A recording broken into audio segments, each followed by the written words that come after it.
So here's my tap diverter. I can use that to either turn the tap on or move the water through this white pipe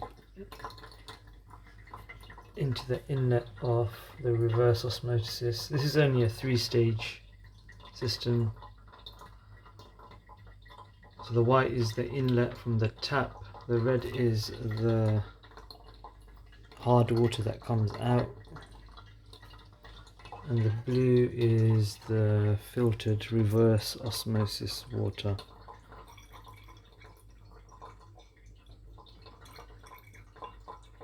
I've just stored my water in these glass bottles. My tap water is about 400 parts per million total dissolved solids, and it comes out about between 6 and 10 ppm output, which is really clean.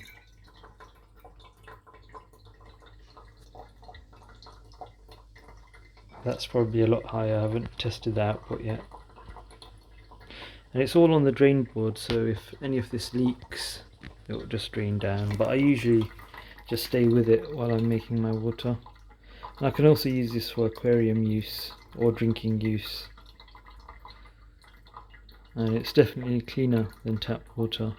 And no, it will not erode the minerals from your body. That's fine, because you get most of the minerals from your food, so that's completely fine to drink this.